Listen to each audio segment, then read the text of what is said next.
Leemos en el nombre del Señor. Mirad cuán bueno y cuán delicioso es habitar los hermanos juntos en armonía. Es como el buen óleo sobre la cabeza, el cual desciende sobre la barba de Aarón, y baja hasta el borde de sus vestiduras, como el rocío del Hermón que desciende sobre los montes de Sión, porque allí envía Jehová bendición y vida eterna. Amén. Cuán bueno y cuán delicioso es habitar los hermanos juntos en armonía. Aquí dice, es como el buen óleo sobre la cabeza, el cual desciende sobre la barba de Aarón. Cuando Aarón fue nombrado sacerdote, ¿cierto? Moisés derramó sobre él un aceite, un óleo que corrió desde su cabeza por su barba y sus vestiduras, o sea, lo bendijo completo, y esa era una manera de dedicar también el sacerdocio al servicio del Señor. Y eso mismo hace el Señor con nosotros cuando nosotros decidimos reunirnos para alabar su nombre, para servirle. También nosotros estamos obteniendo ese compromiso. Así que le doy gracias al Señor por poder verles, por poder estar aquí, porque yo sé que cada uno de ustedes dispuso en su corazón este tiempo para el Señor. Y el Señor ve eso, ve que hemos tomado una decisión, e independiente de cómo nos sintamos, de cómo haya sido nuestra semana, nuestra decisión es servirle a Él, y el tiempo de Él nadie lo toca, y este tiempo es del Señor.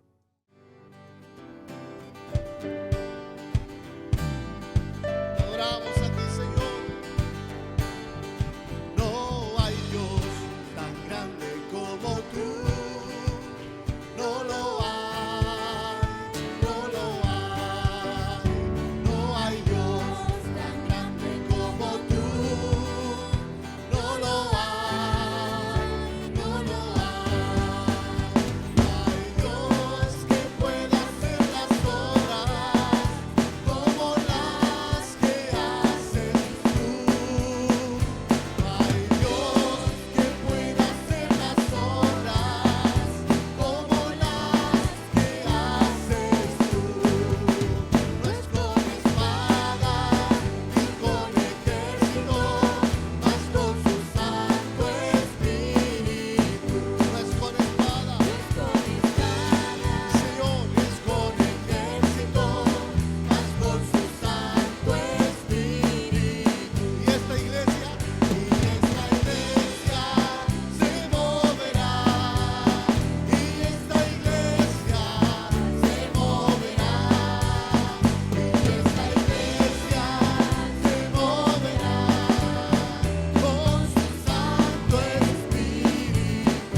aplaudimos al Rey poderoso.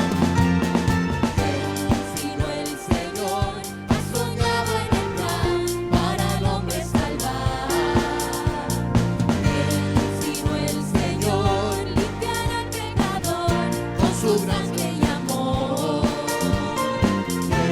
Sino el Señor puede dar vida y salvar por una cruz. Tus planes grandes son. Dios poderoso, no llenas la nación. Por tu palabra, Señor, exaltado.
la sombra y me alcanzó.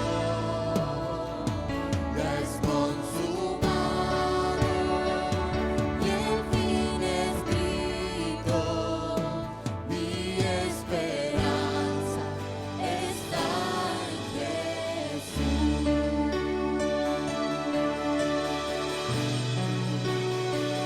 ¿Quién imagina piedad tan grande, tan plena gracia al corazón? El Dios eterno dejó su gloria, de mi pecado Él se vistió. La cruz ha hablado, soy perdonado. El Rey de Reyes me adoptó. Señor hermoso, Te pertenezco, mi esperanza está en Jesús. Cántelo así, aleluya. Oh, aleluya. Sea el que me libertó. Aleluya. De la muerte me arrancó, las cadenas quebrantó, y en su nombre hay salvación. Mi esperanza está en Jesús.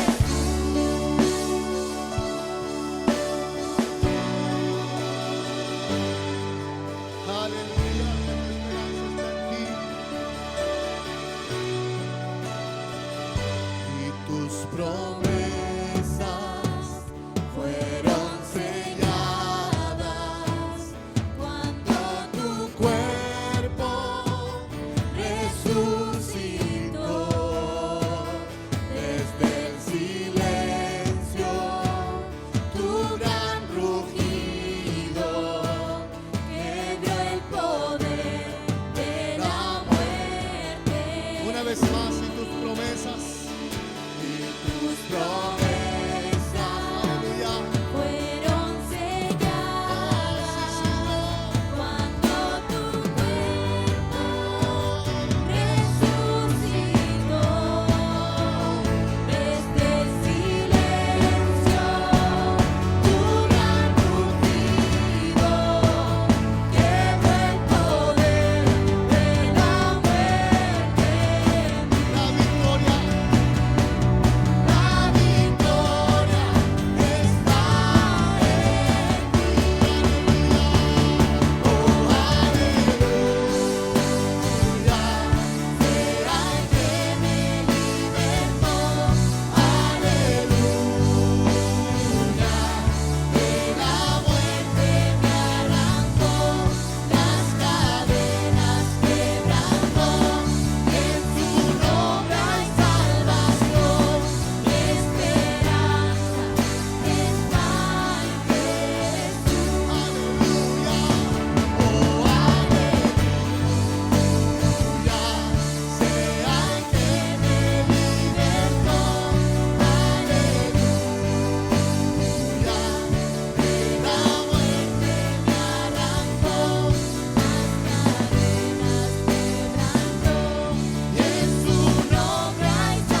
estás sufriendo, alaba. No importa nada, no importa nada, tu alabanza le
Dios va al frente abriendo caminos.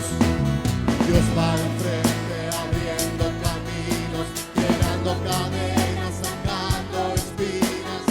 Andan sus ángeles contigo a luchar. Él abre puertas, nadie puede cerrar. Él trabaja para los que confían. Camina contigo de noche y de día. Levanta tus manos, iglesia. Alaba al Señor.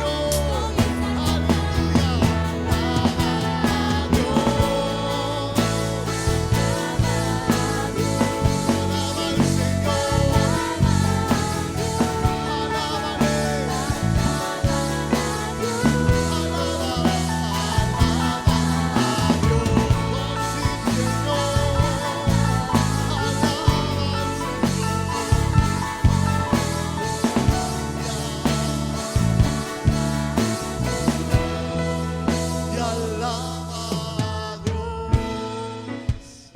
Alaba al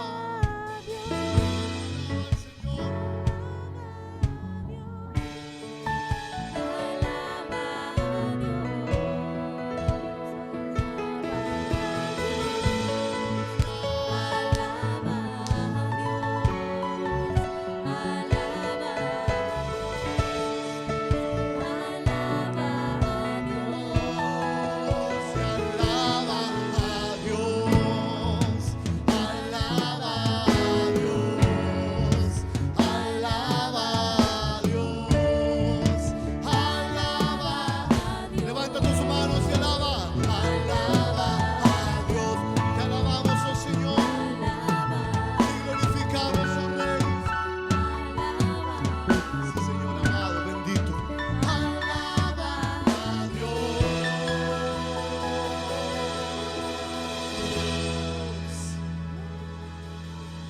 Sí, Señor. A ti te adoramos, a ti te alabamos.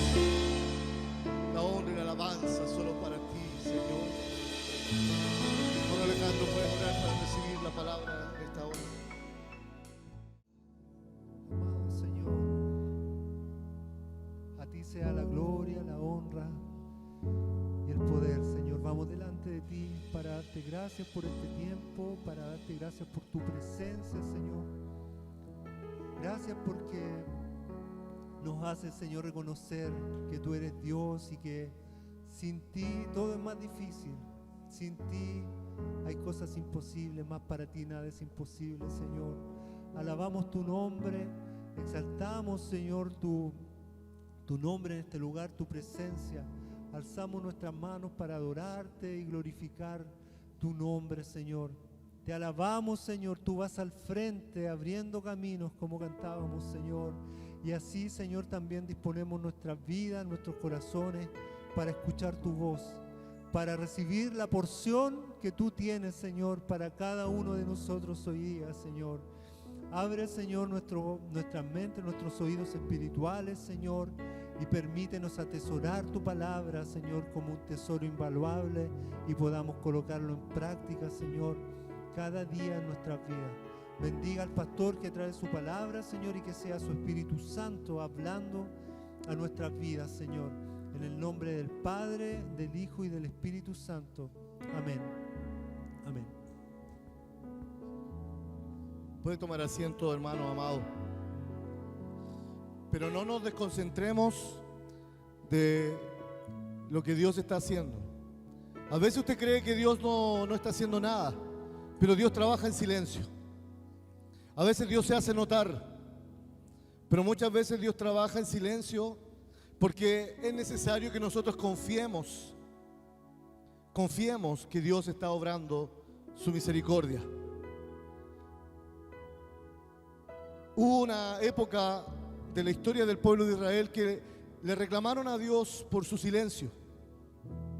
Hubo 400 años de silencio entre Malaquías y cuando Cristo viene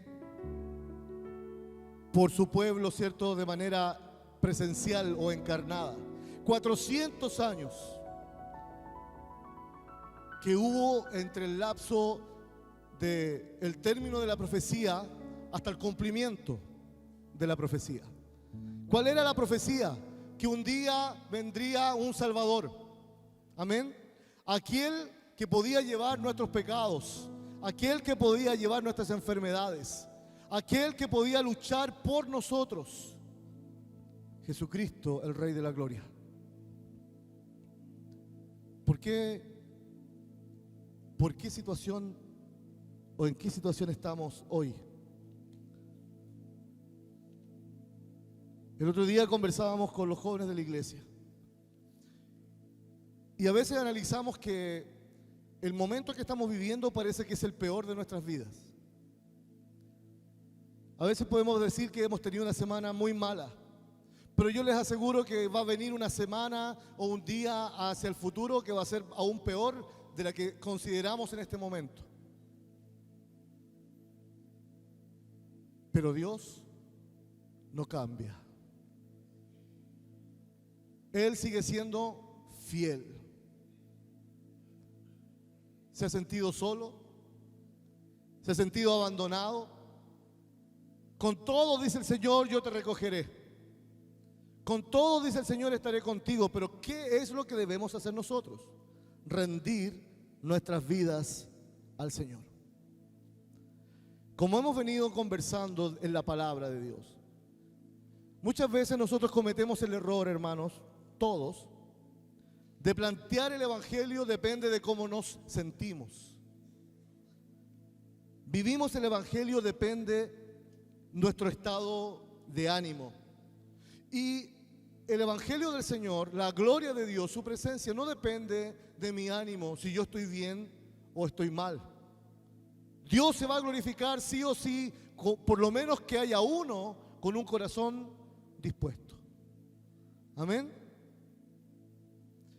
Quiero compartirles una palabra que quizá usted ha escuchado en muchas ocasiones, pero que muchas veces la usamos como una especie de motivación, de un mensaje solamente motivacional, y no nos damos cuenta del contexto y lo que Dios hace cuando Él quiere, con quien quiere y en la situación que Él quiere. Dios no llega ni lento ni rápido. Dios llega en el momento preciso de nuestras vidas. ¿Por qué tú estás viviendo? ¿Por qué yo estoy viviendo una circunstancia? Muchas veces es porque Dios la permite. En otras ocasiones porque yo me lo busqué. Y esa parte como que es la que más nos cuesta y nos duele. Es la que yo me busqué. Muchas veces tomo malas decisiones. Muchas veces cuando estoy en problemas, al primero que acudo no es a Dios, sino que es a lo que tengo cerca de mis manos. Cuando alguien tiene problemas económicos, ¿qué es lo primero que piensa? En pedir un crédito, por ejemplo, para salir de la deuda. O sea, soluciono esto, pero voy pateando las circunstancias hacia adelante a ver cómo lo soluciono. La palabra de Dios dice, por ejemplo, que si alguien quiere construir, ¿qué tiene que hacer primero? Sentarse y ver qué es lo que tiene para construir y entender si va a llegar a terminar lo que construyó. No vaya a hacer cosas, dice la palabra, que sea el hazme reír de todos, que queriendo construir una torre no le alcanzó ni a llegar a la mitad de la torre. Bueno, no solamente está hablando de una construcción física, está hablando de una construcción espiritual, porque nosotros somos hijos de Dios, vivimos en este mundo, pero no estamos conectados con este mundo, no somos de este mundo. Pregunto, para que usted se responda y yo me responda interiormente, ¿cuánto estamos aferrados a Dios, pero también cuánto estamos aferrados aún a las cosas de este mundo? ¿Cuánto nos afecta este sistema? Conversábamos ayer con unos hermanos y compartíamos lo que ya hemos compartido aquí. El mundo va a 100 kilómetros por hora, pero la iglesia va a 10. ¿Por qué? Porque usted y yo mañana, que es lunes, por ejemplo, volvemos a nuestras actividades. Volvemos a estar en medio del sistema de este mundo. Trabajo, universidad, etcétera, barrio. Y tenemos que someternos a un empleador, tenemos que someternos a un sistema de colegio, de universidad, etcétera, etcétera. Y ellos van a un ritmo y tenemos que acomodarnos a ese ritmo. Pero nosotros, nuestra vida como cristianos, ¿a cuánto vamos? ¿Qué estamos haciendo para poder compartir el evangelio del Señor? Así como creo que de alguna manera todos nos hemos enterado el estado espiritual de nuestra nación. Todos sabemos que el estado espiritual de nuestra nación es deplorable. Pero ¿dónde está la iglesia? ¿Dónde está la iglesia que es luz y sal? ¿Dónde está la iglesia que en medio de la aflicción se levanta?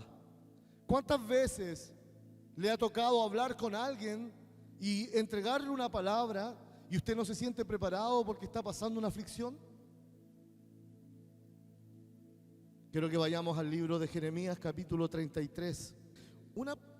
Un párrafo de la palabra que sin duda, pero sin duda, hemos leído, nos han predicado en innumerables ocasiones, desde el versículo 1 en adelante.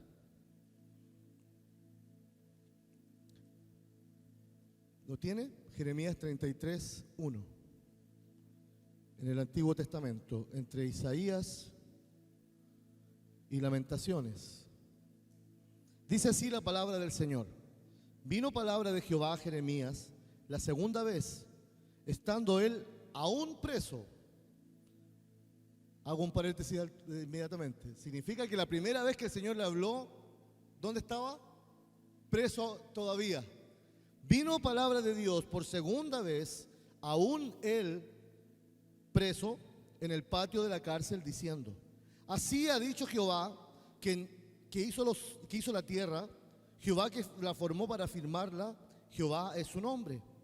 Clama a mí y yo te responderé, y te enseñaré cosas grandes y ocultas que tú no conoces.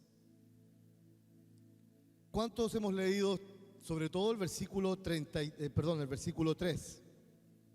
Jeremías 33:3 es un versículo muy usado en el pueblo cristiano, pero muchas veces muy mal interpretado. Muchas veces queremos leer la palabra e ir al versículo especial, único, que nos pueda dar una respuesta y nos pueda levantar de una circunstancia o situación a la cual estamos viviendo. Pero no vemos que hay un contexto muy especial en el cual hay un trato de Dios. Mire, hermano, para variar, porque creo que nosotros no somos tan distintos al pueblo de Israel, para variar, el pueblo de Israel le había dado la espalda a Dios. Para variar, Dios tiene que permitir de que el pueblo de Israel sea llevado al cautiverio. ¿Cómo será vivir en cautiverio? ¿Cómo será vivir de esclavo de otro? Mejor ni lo averigüemos. Debe ser algo muy terrible estar bajo el yugo de otra persona o una nación bajo el yugo de otra nación. No hay libertad.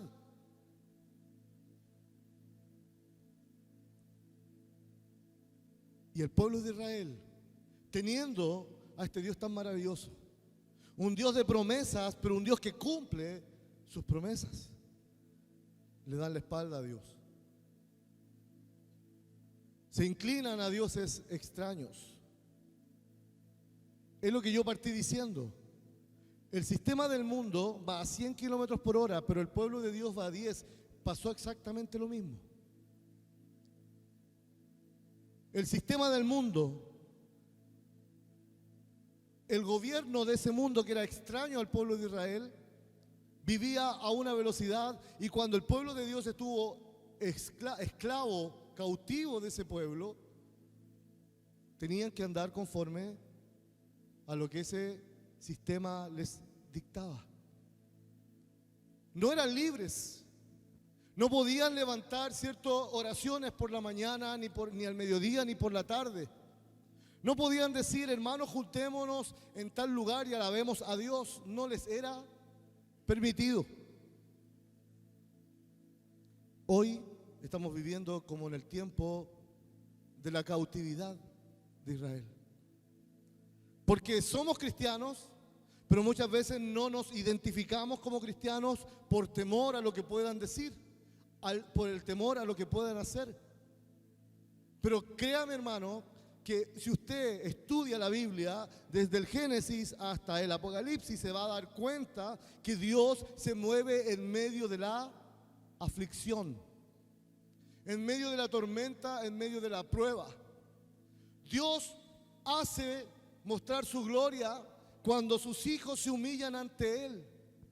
Por eso que no depende de lo que yo sienta. No todas las reuniones son iguales, ¿cierto? Todos queremos que la reunión sea de tal o de cual forma. ¿Y qué pasa cuando esa reunión no cumplió mis expectativas? ¿Cómo nos vamos para la casa? A veces nos vamos tristes. ¿No será que yo estoy fallando a las expectativas que Dios tiene de mí? ¿Sabe que nosotros estamos muy mal acostumbrados como iglesia en general? Da lo mismo como se llame la iglesia. Porque tenemos muchas expectativas de Dios. ¿Pero ha pensado en las expectativas que Dios tiene de su iglesia? ¿Ha pensado en qué Dios está pensando de usted y de mí? ¿Ha analizado que Dios tiene un plan para la iglesia y que ese plan muchas veces no se cumple? Tenemos que dejar de ser esa iglesia que solamente pide, que solamente busca sentirse satisfecho. Tenemos que ser esa iglesia que en medio de la angustia, que en medio del dolor, que en medio de la prueba, alabe al Señor. ¿Y cómo le alabamos? Viniendo a la iglesia y cantando solamente, no, con nuestra vida en todo lugar. ¿Es difícil? Sí, a veces se torna difícil. Jeremías, un joven, mire, vamos al capítulo 1 de Jeremías. Vamos a saber quién era Jeremías.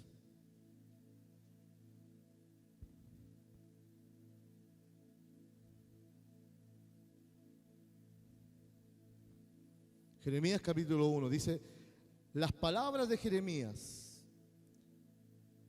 hijo de Hilcías, de los sacerdotes que estuvieron en Anatot, en tierra de Benjamín.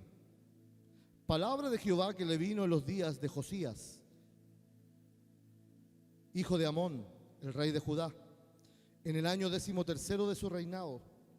Le vino también en días de Joacim, hijo de Josías, rey de Judá, hasta el fin del año 11 de Sedequías, hijo de Josías, rey de Judá, hasta la cautividad de Jerusalén en el mes 5. Jeremías pasó por ¿cuántos reyes? Sume ahí. ¿Cuántos reyes? 3. ¿Qué significa eso? Que en el reinado de 3 reyes, esos 3 reyes hicieron todo lo contrario a lo que Dios había establecido para su pueblo. ¿Y qué tiene que hacer el Señor? Levantar a un pequeño, a uno, miren, a una sola persona. Porque el pueblo se había ido en contra del Señor. Versículo 4. Vino pues palabra de Jehová a mí, está hablando Jeremías, diciendo: antes que te formase en el vientre, te conocí. Y antes que nacieses, te santifiqué. Y te di por profeta a las naciones. Otro paréntesis. Hoy día, los supuestos profetas que hay, estos ministerios grandes y maravillosos que forman, entre comillas, profetas a las naciones, es solo para ser adorados ellos, abanicados ellos, y no tienen que ver con el propósito de Dios de salvar al hombre de sus pecados. ¿Dónde están los grandes profetas hoy?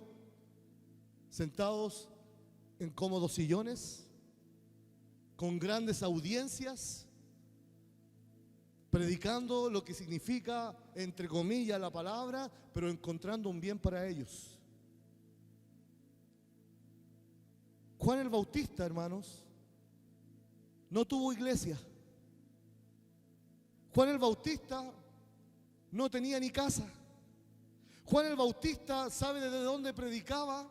Desde el desierto, anunciando la venida del Señor. Y los discípulos que seguían a Juan el Bautista, después, ¿a quién siguieron? A Jesús. O sea, si hoy día a Juan el Bautista lo analizáramos bajo el parámetro de hoy, la iglesia diría que Juan el Bautista fue un fracasado espiritualmente porque no tuvo iglesia, no creció, no tenía una multitud de seguidores. ¿Qué le dice el Señor a Jeremías? Yo te conocí, yo te santifiqué. Santificar significa preparar, apartar de antemano. Versículo 6. Y yo dije, o Jeremías dijo, y eso está con signos de exclamación: Señor Jehová, he aquí, no sé hablar porque soy niño. Y me dijo, no digas que soy un niño, porque a todo lo que te envíe irás tú y dirás todo lo que te mande. No temas delante de ellos, porque contigo estoy para librarte, dice Jehová. Y extendió Jehová su mano y tocó mi boca y me dijo, he aquí, he puesto mis palabras en tu boca. La primera reacción de Jeremías fue el poner excusas frente al llamado del Señor.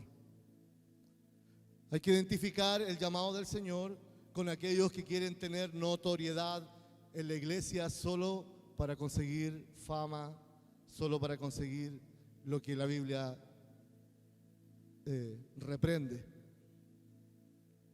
Es necesario, hermanos, escuchar la voz de Dios. Y cuando el Señor levanta, volvamos al capítulo 33, cuando el Señor levanta a Jeremías, lo levanta no con un mensaje de prosperidad, no lo levanta con un mensaje de bienestar para que la gente estuviese tranquila y se sintiera bien. Vino con una palabra de advertencia al pueblo. ¿Por qué? Porque el pueblo se había apartado de Dios. Cuando escuchamos palabras de advertencia, hermanos, no son amenazas de parte de Dios. ¿Qué es lo que Dios quiere? Que nosotros estemos con Él, porque Él es la verdad, Él es el camino y Él es la vida. Porque Él tiene, ¿cierto? Él es perfecto y Él sabe lo mejor para nosotros. Pero ¿qué pasa cuando nosotros no le obedecemos? Sufrimos las consecuencias, no porque Dios sea un Dios malo, es porque Dios es un Dios justo. Todo lo que el hombre siembre, eso va a cosechar. Entonces, cuando el Señor levanta a este varón siendo un niño, o un joven, más bien dicho, lo levanta con una palabra muy fuerte para el pueblo.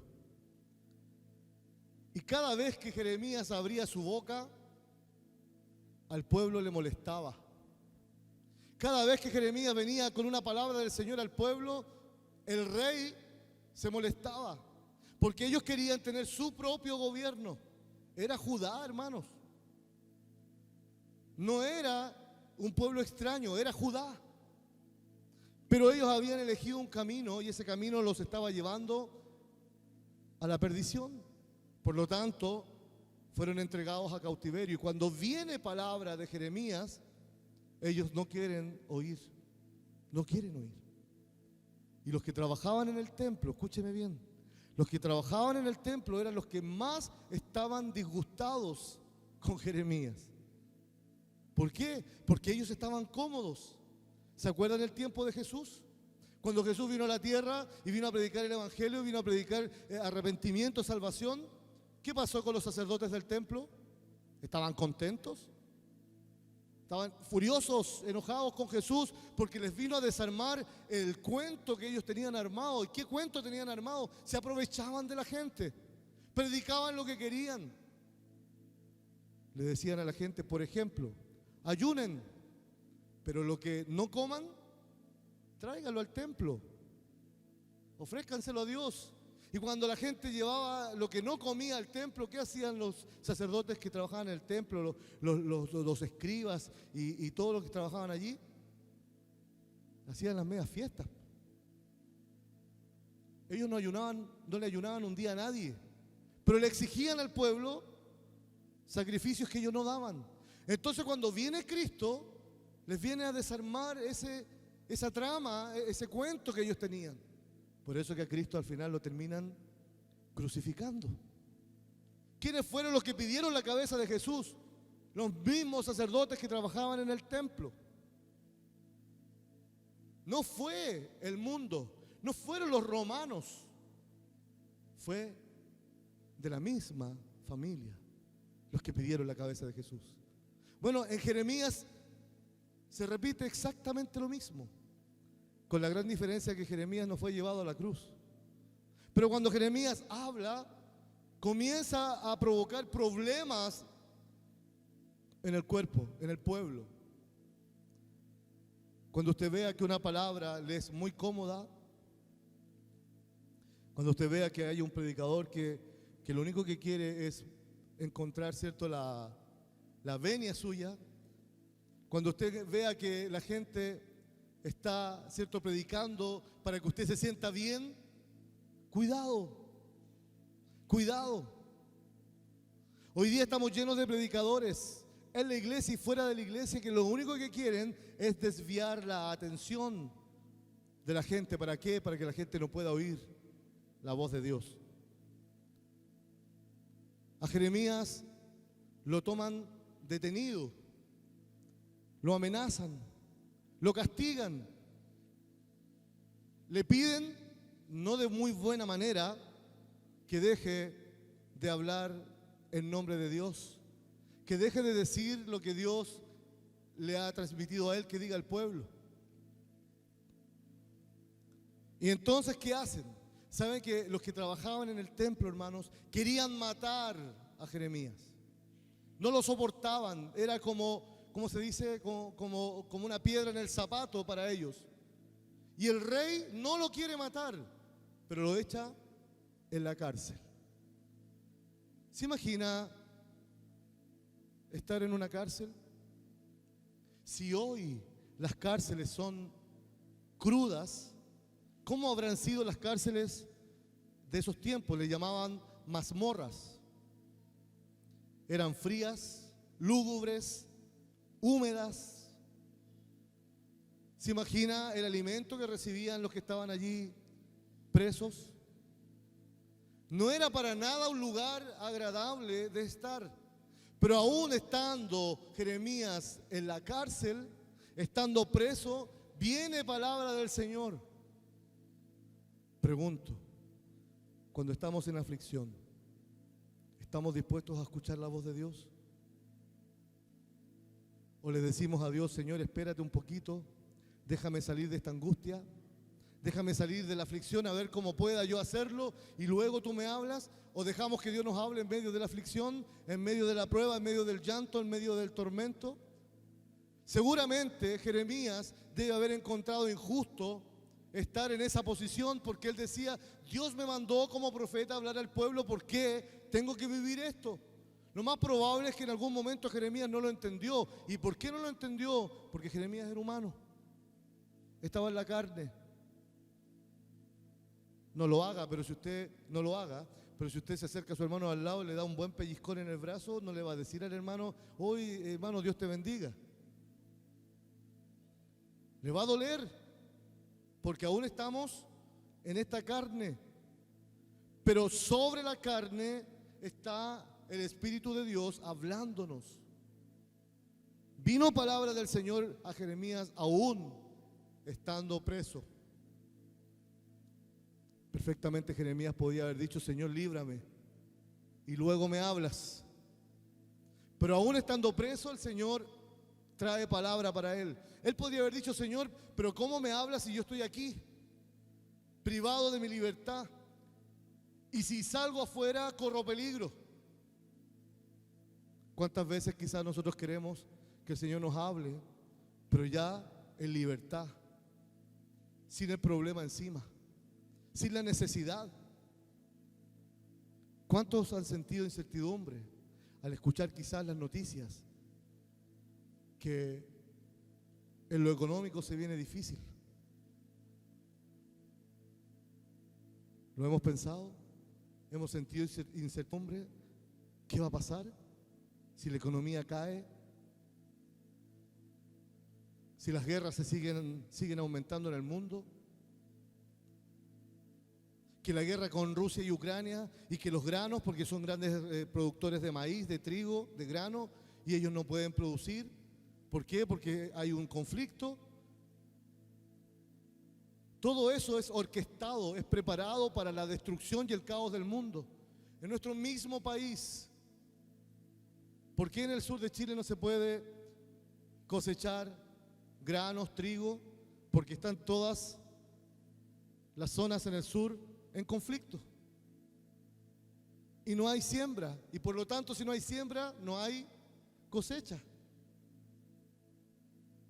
El enemigo lo único que quiere causar en usted y en mí es el caos absoluto. Y muchas veces, escúcheme bien, aunque de repente nos cuesta entenderlo, Dios va a permitir que caigamos como Jeremías en una cárcel. Quizás no es una cárcel física, pero el problema, la situación que estamos viviendo viene a ser nuestra cárcel. Ahí es donde debemos ponernos en las manos de Dios para oír la palabra de Dios que dice: hijo, yo te quiero hablar. ¿Y dónde estás? En tu problema, en tu necesidad, en tu angustia, en tu aflicción. ¿Pero qué le dice el Señor? El Señor no le dice: mira, hoy día mismo te vengo a librar de la cárcel. Hoy día mismo te voy a dar esto, te voy a dar lo otro. No, vino la palabra del Señor para decirle: clama a mí.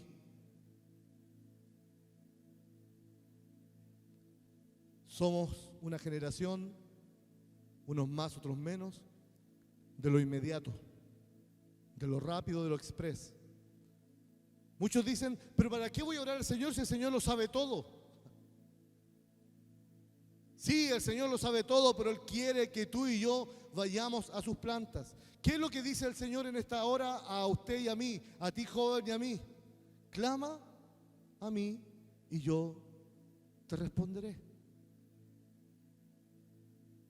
En ningún momento el Señor le dice a Jeremías: tu problema está solucionado.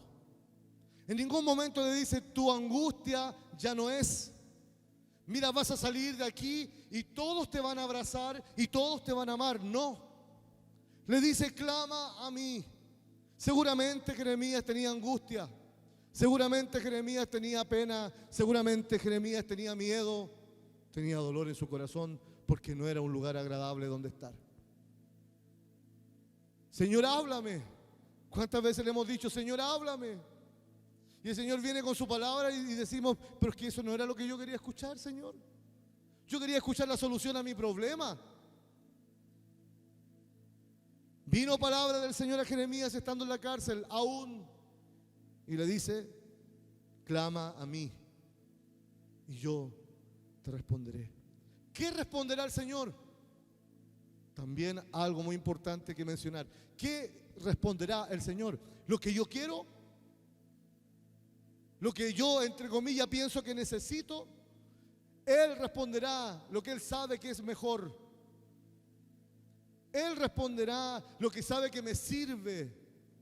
¿Por qué muchas veces somos tan insistentes en pedir lo que no nos conviene? Esperamos en Dios. Si esta vida va a pasar, hermanos, todo lo que usted ve va a pasar. Pero dice la palabra de Dios que el que permanece, el Hijo de Dios, el verdadero Hijo, hija de Dios, permanece para siempre. No es lo que usted y yo queramos hacer, ni donde queramos ir. Es Dios quien tiene un propósito, una idea, un plan perfecto. Pero cuando venimos ante el Señor en aflicción, debemos decir: Señor, háblame. Y el Señor, ¿qué le dirá? Hijo mío, hija mía, clama a mí. No te dirá: tu problema está solucionado. No te dirá: mira, aquí saliendo de este lugar te encontrarás dinero. No te dirá: mira, ahí hay un salvavidas. Te dirá: clama a mí y yo te responderé. ¿Qué respuesta me dará el Señor? Esa es una gran sorpresa. ¿Por qué? Porque el Señor nos sorprende, porque Él es bueno, porque su misericordia es para siempre. Vamos a Jeremías 29:11.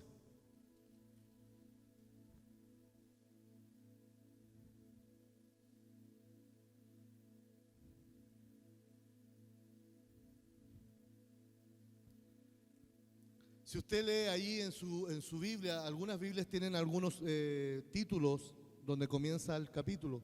Dice, carta de Jeremías a los cautivos. Pensemos que esa era la realidad del pueblo. Jeremías 29:11 y 12. Dice así: porque yo sé los pensamientos que tengo acerca de vosotros, dice Jehová, pensamientos de paz y no de mal, para daros el fin que esperáis. Entonces me invocaréis y vendréis y oraréis a mí y yo os oiré. Y me buscaréis y me hallaréis, porque me buscaréis de todo vuestro corazón. Pregunto, ¿cuál era el fin que esperaba el pueblo de Israel? ¿Cuál habrá sido el fin que esperaban ellos? ¿Qué esperaban ellos si estaban cautivos? La libertad. Ser libres de la cautividad.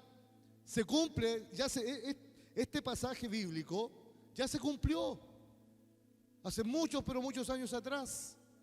También es interpretable a nuestras vidas, porque muchas veces, sin tener cepos, cadenas en nuestras manos, en nuestros pies, sí estamos atrapados en nuestras propias circunstancias.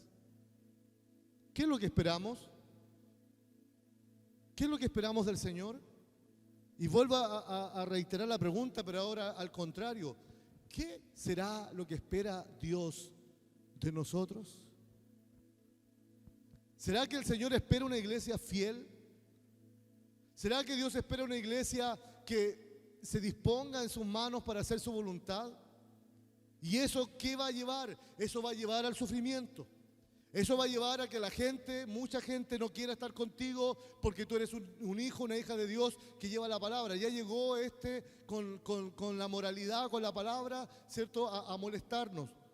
Así fue con Jeremías. Jeremías hablaba a la boca y el rey y los sacerdotes del templo y el pueblo decían, otra vez viene este. ¿Por qué no nos deja tranquilos? Ellos que querían vivir en el desorden, querían vivir en sus tragedias, querían vivir en el pecado. Pero Dios, aún así, con tanto amor y misericordia, mandó a su profeta a hablarles. Hoy andamos muchos, sin ser de cargo profeta, diciéndole a la gente que necesitan a un Salvador, que necesitan a un Señor. Hoy día, hermanos, tenemos que estar dispuestos a dejarle nuestra carga al Señor y ponernos en sus manos para que Él nos use. Hay una ola que se ha levantado de destrucción. E incluso esa ola se ha convertido en moda. El otro día comentábamos con mi esposa en la casa, y yo le decía con respecto a la violencia que hay en los colegios. Y cómo los padres y apoderados van y le reclaman al colegio como que si el colegio tuviese la solución al problema. Es que el colegio tiene que hacer algo. Es que el director, que los profesores tienen que hacer algo. Y yo pregunto, ¿y el papá, el apoderado, tendrá que hacer algo? Si ese niño, si esa niña está siendo violento, ¿dónde lo habrá aprendido? ¿De dónde vendrá esa fuente de amargura que hay en sus corazones? Pero es más fácil echarle la culpa a la sociedad. Es más fácil echarle la culpa al sistema. Es más fácil echarle la culpa al colegio, por ejemplo. ¿Qué estamos viviendo entonces? Una sociedad que no quiere oír, pero es allí donde Dios quiere levantar a sus hijos para que hablen la palabra de Dios. No todos te van a aplaudir. No todos te van a invitar a tomar tecito a la casa para que le hables de la palabra. Pero sí te vas a encontrar con muchos necesitados que van a necesitar y van a querer recibir una palabra de consuelo. La palabra de Dios, ¿a qué viene? Viene a edificar, viene a construir, viene a dar vida al que está muerto, a dar consuelo al que no lo tiene. Pero tiene que haber una iglesia que esté en esa condición, no con sus problemas solucionados, sino que con su vida entregada en las manos del Señor. Jeremías, tú estás en la cárcel, yo lo sé. Es como que si el Señor pudiese haberle dicho. ¿Acaso Dios no sabía que Jeremías estaba sufriendo? ¿Y por qué no lo sacó? Porque había un proceso, un trabajo de Dios en la vida de Jeremías. Recordemos, ¿cierto?, al apóstol Pablo, ahora en el Nuevo Testamento, estando preso, ¿cierto?, con Silas, en una cárcel con cepos en los pies, en sus manos, ¿cierto?, también una cárcel totalmente húmeda, fría. Pablo con Silas se miraban, decían, Dios nos habrá abandonado, Silas. No sé, Pablo, yo creo que sí. ¿Sabe lo que hicieron? Cantaban alabanzas al Señor, glorificaban al Rey de la Gloria, y presos, llenos del Espíritu Santo, llenos de la gloria del Señor, en una posición súper adversa. Los demás presos los escuchaban y ¿qué decían de ellos? Están locos, ¿cómo? Mira, están presos y cantando. Locos somos, po. Locos para Cristo. Bendita locura. Que Jeremías era el profeta elegido. Jeremías era como una persona común y corriente, como es usted, como soy yo. El problema nuestro, hermanos, escúcheme bien, quizás esto lo hemos repetido en alguna otra ocasión. El problema suyo y el problema mío puede radicar en que damos vuelta a la página demasiado rápido. Que debemos enterarnos que todos los días, las 24 horas del día, somos la iglesia del Señor. Aquí, esto es un lugar que sirve para que su iglesia se reúna. Pero la iglesia eres tú, la iglesia soy yo. Y nunca, escúcheme bien, nunca Dios prometió que Él venía como el genio de la lámpara a solucionar todos y cada uno de mis problemas. ¿El qué me prometió a mí? Amarme, salvarme, darme paz para enfrentar los momentos de tormenta. Y así podemos ir viendo en la palabra todo lo que Dios nos da. ¿Para qué? Para enfrentar los momentos difíciles. Estamos viviendo en un mundo lleno de amargura, de rencor, de sed de venganza. Nosotros tenemos que mostrar la luz todos los días, a cada instante. No significa olvidarnos de nuestros problemas, significa descansar en Dios y dejar que Dios se haga cargo de nuestros problemas, de nuestras aflicciones. Pero mientras tanto, ¿qué hago? Me pongo en sus manos, les sirvo. Lo fatal, y vuelvo a reiterar esto, es fatal cuando ponemos nuestros sentimientos delante del Espíritu Santo. ¿Qué quiero decir con esto? Movernos por causa de nuestras emociones.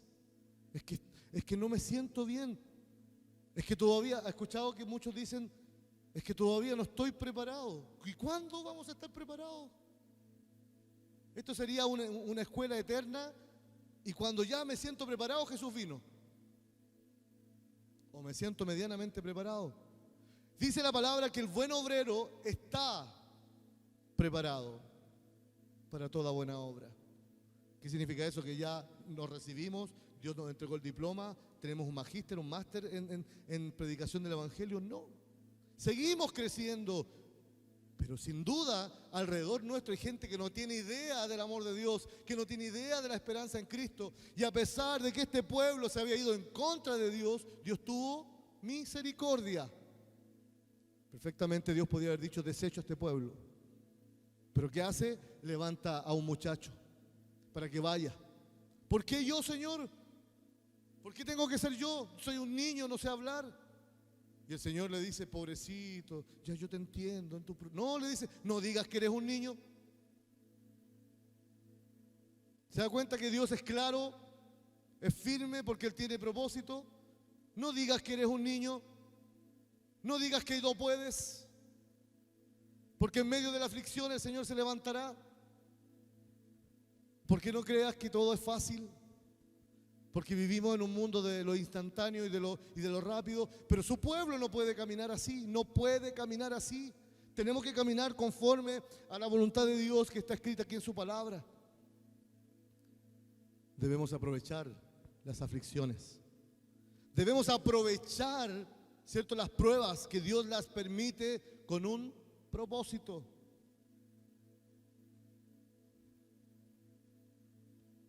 Porque yo sé los pensamientos que tengo acerca de ustedes, dice el Señor. Pensamientos de paz y no de mal. ¿Qué esperaba el pueblo de Israel? Salir de la cautividad. Pero Dios permite esos 70 años de cautiverio en Babilonia. Pero esos 70 años de cautiverio en Babilonia no fueron el propósito del Señor. El pueblo se lo buscó. ¿Por qué? Porque le dio la espalda a Dios. Porque siguieron a dioses ajenos. Porque Baal pasó en un momento a ser más importante. Tenemos el ejemplo claro del profeta Elías, ahí en Primera de Reyes. Baal era al Dios que adoraban.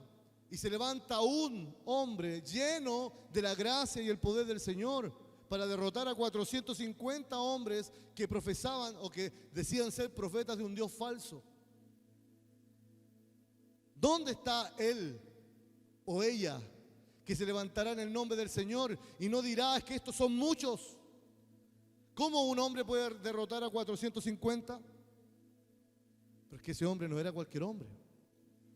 Era un hijo de Dios, era un profeta de Dios, alguien que venía con el mensaje de Cristo, venía con el mensaje de salvación. ¿A quién van a servir? A un ídolo, alguien que no escucha, alguien que no oye, que no puede moverse. En cambio, nosotros no necesitamos ver a Cristo cara a cara aún para saber que Él está con nosotros.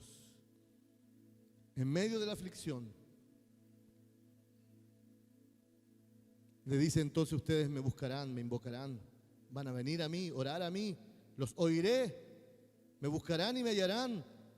Pero hay una condición: hay que buscarle de todo nuestro corazón.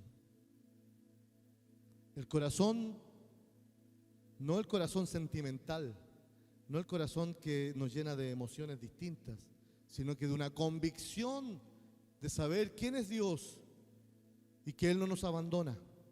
Y aunque yo esté triste y que aunque yo esté alegre, Dios sigue siendo el mismo. Es verdad. Hoy día el enemigo está haciendo un trabajo de joyería a nivel familiar, a nivel de los niños. Tenemos que orar por los niños, orar por los jóvenes. Si hay una preocupación, muchas veces es cuando los jóvenes, el día viernes, ¿cierto?, con los jóvenes, terminó la reunión de jóvenes, yo me senté con ellos a hablar algunas cosas que eran importantes. Si Dios les permite estar en la universidad, el Señor sabe, Dios tiene propósito. Pero la universidad al lado de Dios no es nada. El trabajo al lado de Dios, nada. Dios permite que tengamos un trabajo para sustentar nuestra familia, sí. Pero no nos debemos olvidar de que Dios está sobre nuestro trabajo. Dios está sobre la universidad. Dios está sobre un colegio. Dios incluso está sobre nuestra propia familia. Nadie puede amar más padre, madre, hijo, hija que al Señor. Dios es el primero. Y cuando Dios es el primero, todas las cosas están en orden, incluso en los tiempos de angustia. Pensamos que los tiempos de angustia es un tiempo de desequilibrio, de desorden, que no sabemos qué hacer. Dios permite ciertas circunstancias para ver qué es lo que hacemos. Dios permitió que Jeremías fuera encarcelado para ver qué es lo que él hacía. Dios conoció el corazón de Jeremías y conoció que el corazón de Jeremías esperaba en él. Entonces por eso que vino palabra de Dios a Jeremías. Y le dice, clama a mí, clama a mí, clama a mí. Cuando oramos, ¿cómo oramos? ¿Hacemos nuestras oraciones de rutina? ¿O vamos a hablar con un Padre tan amoroso, tan lleno de gracia y de poder como el Padre que tenemos? Y derramamos nuestros corazones. Hermanos, derramar el corazón no es simplemente ponerse a llorar. A veces pensamos que la condición de derramamiento es el llanto. No necesariamente. Lo que Dios habla o quiere decir cuando derramamos nuestro corazón es que tenemos un corazón dispuesto, sincero, frente a Él. Sincero. Señor, esto es lo que a mí me pasa. Señor, esto es lo que a mí me cuesta. Ayúdame, por favor. Pero también entendamos que nosotros tenemos las herramientas que Dios nos ha dado para salir del conflicto. ¿Cómo conocemos a Dios si no leemos la Biblia? ¿Cómo conocemos a Dios si no oramos? ¿Cómo crecemos como cristianos si estamos fuera del cuerpo, si no nos congregamos? ¿Cómo vamos a ser guiados? ¿Cómo vamos a ser levantados en momentos de angustia, de peligro? Es mejor, dice la palabra, que vayan dos y no uno solo, porque si van dos y uno se cae, el otro le levanta. Hermanos amados, hemos tenido, si nosotros pudiésemos hacer una lista de todo lo que Dios nos ha respondido, no habría papel ni tinta para anotar todas las misericordias del Señor. Si Dios lo hizo ayer, ¿por qué hoy día no? ¿Por qué te abates, oh alma mía?, dijo el salmista. ¿Por qué te abates? ¿Por qué somos tan buenos para mirarnos a nosotros mismos, mirarnos el ombligo y no ver que la misericordia de Dios está allí para obrar? Oraste y no pasaba nada y pensaste que con 2, 3 oraciones era suficiente. Es necesario esperar en el Señor. Es necesario esperar, pero esperar conforme a lo que el Señor nos dice. ¿Cómo espero? ¿Sentado en un sillón? ¿Sentado en una silla? Espero sirviéndole. Espero alabándole. Espero confiando. Espero predicándole a otros del Evangelio. Espero bendiciendo mi casa. Espero orando por mis hijos. Espero orando por mí mismo porque sé que todavía me faltan cosas por crecer. Tanto cosas que salgan de mí como cosas que el Señor tiene que agregar a mí.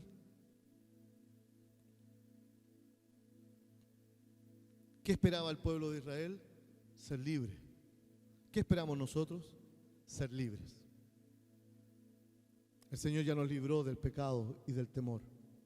Ya no somos esclavos. ¿Qué esperamos entonces? Esperamos que un día Él venga por su iglesia.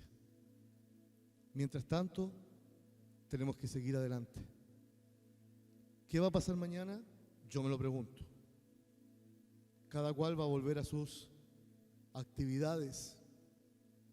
Y eso es lo más normal de la vida, ¿cierto? Pero en medio de esas actividades, ¿dónde está Cristo? ¿Dónde está Él?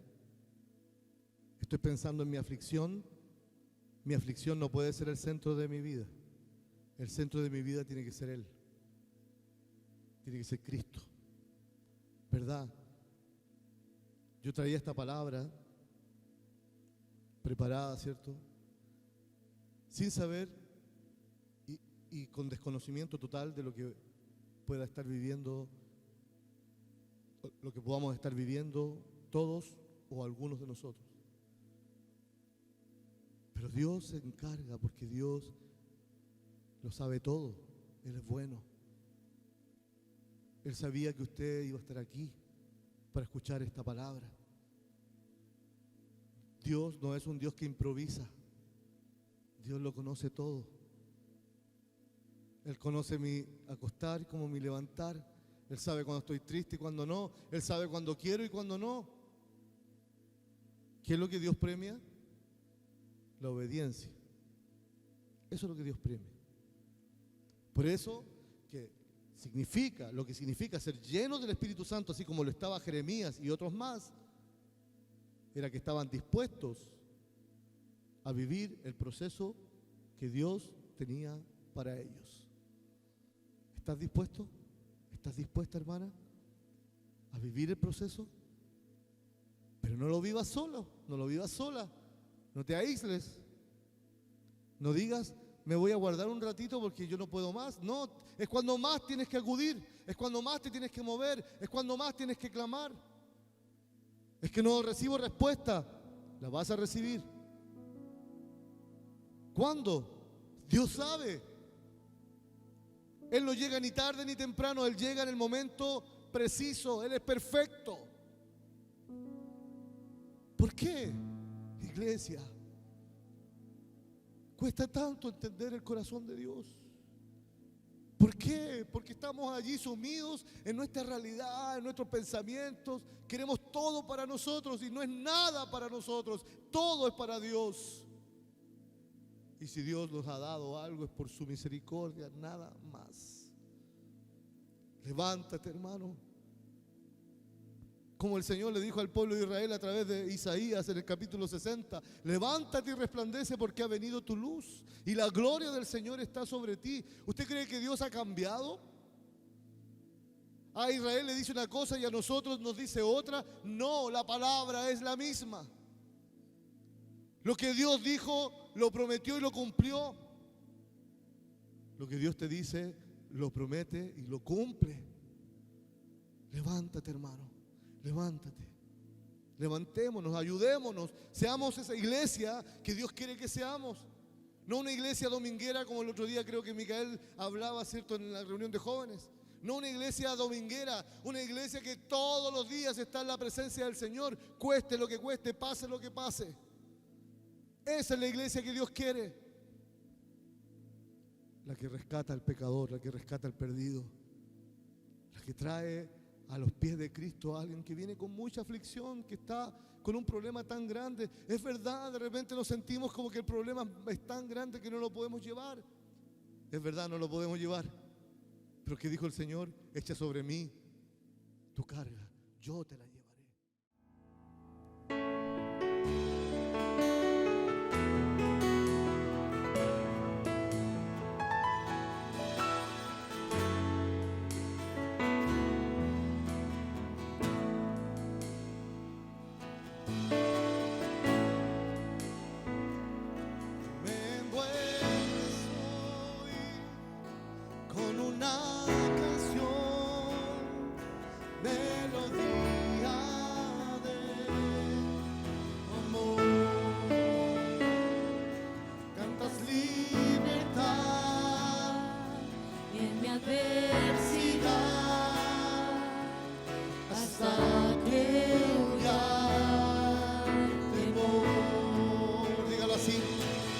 Ya no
Gracias, Señor, porque somos tus hijos.